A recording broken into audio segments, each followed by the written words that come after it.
अस्सलाम वालेकुम। तो आज के लेक्चर में हम पढ़ेंगे पैथागोरस थ्योरम के बारे में। तो पैथागोरस थ्योरम ज्योमेट्री के अंदर ही आता है। पहले डेफिनेशन देख लेते हैं ज्योमेट्री की। ज्योमेट्री दो वर्ड से बना हुआ है। First is geo and second is metry. Geo mean earth and metry mean measurement, यानी अर्थ की मेजरमेंट करना ज्योमेट्री कहलाता है। तो इसके अंदर हम जो है वो ट्राइंगल की टाइप्स पढ़ेंगे अकॉर्डिंग टू एंगल्स। तो फर्स्ट ऑफ ऑल ट्राइंगल कुछ जो होती हैं वो एक्यूट होती हैं, right angle and obtuse triangle. जो एक्यूट ट्राइंगल है उसके अंदर सारे के सारे एंगल 90 के होते हैं। मीन्स के ये होगा greater than 0 but less than 90। Acute जो ट्राइंगल है इसके अंदर जो एंगल बनाए जाते हैं वो क्या होते हैं, ग्रेटर देन 0 होते हैं लेकिन 90 से लेस होते हैं। और जो दूसरी आती है ट्राइंगल वो है राइट ट्राइंगल। राइट ट्राइंगल में एक एंगल जो है वो 90 का होता है, जैसे कि ये वाला एंगल जो है वो 90 का है। और तीसरा आ जाता है ऑब्ट्यूज ट्राइंगल। ऑब्ट्यूज ट्राइंगल में जो है वो ये जो एंगल बनता है वो 90 से ज़्यादा, ग्रेटर देन 90 लेकिन लेस देन 180 का बनता है। और यहाँ पर अगर हम एक लाइन ड्रॉ करते हैं, अब हम देख लेते हैं कि जो पैथागोरस फार्मूला है वो हम सिर्फ और सिर्फ राइट ट्राइंगल के लिए यूज़ कर सकते हैं। पैथागोरस फार्मूले को सिर्फ राइट ट्राइंगल के लिए यूज़ किया जा सकता है। और इसके लिए हम फार्मूला यूज़ करते हैं A square plus B square is equal to C. अब यहाँ पर जो ए है वो होता है हमारे पास परपेंडिकुलर, यानी ये वाली जो सीधी लाइन आ रही है इसे हम परपेंडिकुलर कहते हैं। ये हमारी बेस है और ये हमारा हाइपोटेन्यूस होता है। ये वाली सीधी लाइन क्या है, परपेंडिकुलर। बी हमारी बेस है और ये वाली जो टेढ़ी लाइन आ रही है सीढ़ी की तरह की, इसे हम नाम देते हैं हाइपोटेन्यूस का। तो हमारे पास जो पैथागोरस फार्मूला है वो है A square plus B square is equal to C square, यानी परपेंडिकुलर का स्क्वायर प्लस बेस का square is equal to hypotenuse का स्क्वायर। जी, अब हम इसे एग्जांपल के ज़रिए सोल्व करते हैं। ये हमारे पास बेस है, ये परपेंडिकुलर है और ये हमारे पास हाइपोटेन्यूस है। तो इसी फॉर्मूले से हम इस चीज़ को सोल्व करेंगे। A square plus B square is equal to C square. तो यहाँ पर जो ए स्क्वायर ए है हमारे पास वो है 15। यहाँ पे लिख लेते हैं ए बी और ये हमारे पास सी। यहाँ पर ए हमारे पास क्या है 15, तो 15 का स्क्वायर प्लस बी यानी बेस कितना है 20 का square is equal to x, या फिर आप सी भी लिख सकते हैं।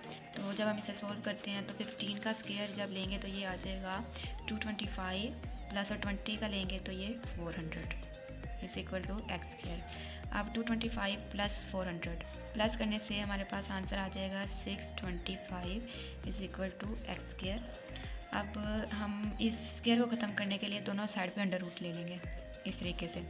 ये वाला अंडर रूट 2 से कैंसिल, तो अब क्या बचा हमारे पास एक्स और 625। जब हम अंडर रूट लेंगे 625 का तो ये हमारे पास आंसर आ जाएगा 25। तो यहाँ पर जो हमारे पास सी या एक्स की वैल्यू है वो आ जाएगी 25। अब आप जो है वो दूसरी एग्जांपल भी इसी तरीके से सेम सोल्व कर सकते हैं। देख लेते हैं इसे भी। हम पहले फॉर्मूला लिखेंगे A square plus B square is equal to C square. यहाँ पर जो है वो ए ये है, बी और ये सी। ए स्क्वायर हमारे पास है 6 का स्क्वायर, बी स्क्वायर यानी बेस जो है वो हमने फाइंड करनी है, और सी हमारे पास है 10 का स्क्वायर। ठीक हो गया। ये 6 ये अगर हम इसको करते हैं सोल्व तो ये आ जाएगा 36 plus B square is equal to 100। अब हमने बी स्क्वायर को फाइंड करना है, ये इसी साइड पे रहने देंगे और 100 ये 36 यहाँ पर प्लस हो रहा है, दूसरी साइड पे जाके माइनस हो जाएगा। तो 100 में से 36 को माइनस करेंगे, ये हमारे पास आ जाएगा 64। अब इसी तरीके से यहाँ पे हमने अंडर रूट लेना है, ये इससे कैंसिल हो जाएगा। 64 का अंडर रूट लेंगे तो हमारे पास आंसर आ जाएगा 8, यानी ये जो वैल्यू है बेस है वो हमारी है 8। नेक्स्ट हम क्वेश्चन को सॉल्व करने के लिए कुछ ट्रिक्स और फार्मूलाज वगैरह को देखेंगे। तो ये हमारे पास स्क्वायर है। स्क्वायर को सॉल्व करने के लिए हमने एस स्क्वायर ए यानी एरिया, जब हमने एरिया को फाइंड करना है किसी भी स्क्वायर का, रेक्टेंगल का, पैरेललोग्राम का या किसी भी शेप का, तो हम क्या करेंगे, उसे जो इसकी लेंथ है या विड्थ वगैरह उसका हमने स्क्वायर ले लेना, यानी एस स्क्वायर। फॉर एग्ज़ाम्पल अगर यहाँ पर वैल्यू होगी 4 तो स्क्वायर है तो जाहिर सी बात है यहाँ पे 4 है, यहाँ भी 4, ये सारे चारों साइड पे 4 ही आएगा। तो 4 का हम स्क्वायर ले लेंगे तो वो हमारे पास एरिया आ जाएगा। अभी हम इसको एग्जांपल के ज़रिए भी देखते हैं। जी, इसी तरीके से रेक्टेंगल की अगर हम बात करते हैं तो रेक्टेंगल के लिए हमारे पास फार्मूला आता है। अगर हमने एरिया को फाइंड करना है तो यहाँ पर आ जाएगा बी मल्टीप्लाई एच। बी यानी बेस और एच जो है वो इसकी हाइट है। ठीक है, ये वाली वैल्यू और इस वाली वैल्यू को हम क्या करेंगे, मल्टीप्लाई करेंगे तो हमारे पास रेक्टेंगल का एरिया आ जाएगा। तीसरा आ जाता है हमारे पास पैरेललोग्राम। पैरेललोग्राम का भी सेम फॉर्मूला है, A is equal to B multiply H. ठीक है। And fourth one is the trapezoid. Trapezoid के लिए जो फॉर्मूला हम यूज़ करते हैं एरिया को फाइंड करने के लिए वो है a is equal to a plus B divided by 2 multiply by h। अब यहाँ पर a क्या है, ये वाली वैल्यू, यहाँ पर जो भी वैल्यू दी होगी b is this and this line is h। तो a प्लस बी यानी इन दोनों को प्लस करेंगे, डिवाइड करेंगे 2 पे, और जो वैल्यू यहाँ पे इसकी दी होगी वो उससे हमने मल्टीप्लाई कर देना है। Fifth one is triangle. Triangle के एरिया को फाइंड करने के लिए हम फॉर्मूला यूज़ करते हैं 1/2 BH, यानी जितनी वैल्यू होगी स्पेस की, जितनी हाइट होगी उनको मल्टीप्लाई करना है और उसका हाफ ले लेना है। ये हमारे पास ट्राइंगल आ जाएगा। नेक्स्ट जो है वो सर्कल का अगर हम एरिया फाइंड करना चाह रहे हैं तो उसके लिए हम करेंगे पाई आर स्क्वायर। आर से मुराद है रेडियस। रेडियस यानी सेंटर से लेकर उसके एंड तक, यानी यहाँ से यहाँ तक भी हो सकता है, यहाँ से यहाँ तक भी हो सकता है। उसका हमने स्क्वायर लेना और पाई की वैल्यू जब वो कांस्टेंट होती है 3.14 उससे मल्टीप्लाई कर देंगे तो सर्कल का एरिया आ जाएगा। नेक्स्ट है हमारे पास एलिप्स। एलिप्स के एरिया को फाइंड करने के लिए a is equal to pi AB। जी, अब हम इन्हीं फार्मूलाज को याद रखते हुए देखते हुए कुछ एग्जांपल्स को सॉल्व करेंगे, कुछ प्रैक्टिस करेंगे। तो फर्स्ट जो है वो हमारे पास एक रेक्टेंगल है जिसकी जो हमारे पास बेस दी गई है, लेंथ दी गई है वो 60 सेंटीमीटर है और हाइट जो है वो उसकी 3 सेंटीमीटर है। यहाँ पर हमने देखा था रेक्टेंगल को सोल्व करने के लिए हमने इन दोनों को मल्टीप्लाई करना होता है। तो यहाँ पर हो जाएगा 6 × 8, 6 × 3, तो ये हमारे पास आ जाएगा 18। यानी इस चीज़ का, इस रेक्टेंगल का जो एरिया है वो है 18 सेंटीमीटर स्क्वायर, 18 सेंटीमीटर स्क्वायर। और यहाँ पर हमें स्क्वायर दिया गया है तो स्क्वायर के लिए हम जो फॉर्मूला यूज़ करते हैं वो एस स्क्वायर, यानी 4 है तो 4 का हमने स्क्वायर ले लेना है, ये आ जाएगा 16। तो ये 16 एरिया होगा इसका। नेक्स्ट उन्होंने एक पैरेललोग्राम हमें दी गई है तो इसको भी सोल्व करने के लिए b × h, यानी 8 × 4, तो ये आंसर आ जाएगा 32 सेंटीमीटर स्क्वायर। इन सब में सेंटीमीटर स्क्वायर यूनिट आएगा। And next is triangle. Triangle को सॉल्व करने के लिए हमने 1/2 b × h यानी 10 × 16 और फिर हम डिवाइड कर देंगे 2 पे से, तो ये हमारे पास आ जाएगा 150।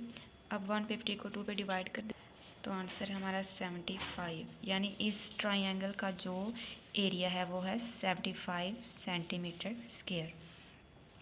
ये सारे जो तरीके थे ये तो था कि एरिया को फाइंड करने के लिए। अब इसी तरीके से एक और छोटी सी टर्म है पेरीमीटर। पेरीमीटर और एरिया में क्या फ़र्क है, यानी पेरीमीटर को अगर फाइंड करना है और एरिया को फाइंड करना है तो हम क्या क्या चीज़ें यूज़ करेंगे। पेरीमीटर का मतलब है कि ये जो बाउंड्रीज़ हैं वो सारी जब हम इनको सम करेंगे तो वो हमारे पास पेरीमीटर आ जाएगा। और एरिया क्या है, इन बाउंड्रीज़ के अंदर जितना भी ये सारी चीज़ है ये सारा एरिया कहलाता है। लेकिन ये बाउंड्रीज़ जो हैं, ये जो लेंथ हैं, इस सारी साइड की जो लेंथ होगी वो हमारे पास पेरीमीटर आएगी। तो पेरीमीटर को फाइंड करने के लिए बिल्कुल सिंपल सा तरीका है कि हमने चारों साइड की वैल्यूज़ को प्लस कर देना है। फॉर एग्जांपल यहाँ पर हम फर्स्ट कर लेते हैं, जैसे ये ऊपर ये 3 था, ये 6 है, इसी तरीके से ले लेते इसे भी। तो ये है 3 सेंटीमीटर और ये है 6 सेंटीमीटर। अब जाहिर सी बात है ये 3 सेंटीमीटर है तो ये भी 3 सेंटीमीटर होगा। अगर ये 6 सेंटीमीटर है तो ये भी 6 सेंटीमीटर ही होगा। पेरीमीटर को फाइंड करने के लिए हमने इन चारों को प्लस कर देना है। तो हम इसको कर लेते हैं 3 + 3 + 6 + 6, तो 6 6 12 और 3 15 और 3 18, यानी इस रेक्टेंगल का जो पेरीमीटर है वो है 18 और इस इस रेक्टेंगल का जो एरिया था वो भी 18 सेंटीमीटर स्क्वायर था। ज़रूरी नहीं है कि ये दोनों वैल्यू सेम ही आए। इसी तरीके से दूसरी एग्जांपल है, अगर ये 2 इंच है तो ये भी 2 इंच ही होगी। ये 3.5 है तो ये भी 3.5 होगी। अब इसको हम सॉल्व कैसे करेंगे, सेम वाइज प्लस कर देनी है वैल्यूज़ को। 2 + 2 + 3.5 + 3.5, so 3.5 + 3.5 is equal to 7 and 2 is equal to 4 and 7 + 4 is equal to 11। तो यहाँ पर हमारे पास जो पेरीमीटर है इस शेप का वो है 11 इंचेस। लेकिन अगर हम इस शेप का एरिया फाइंड करना चाहें तो हम क्या करेंगे, 2 × 3.5 कर देंगे तो वो हमारे पास सिर्फ और सिर्फ 7 आ जाएगा। तो ज़रूरी नहीं है कि पेरीमीटर और एरिया सेम ही है, ये दोनों डिफरेंट भी हो सकते हैं।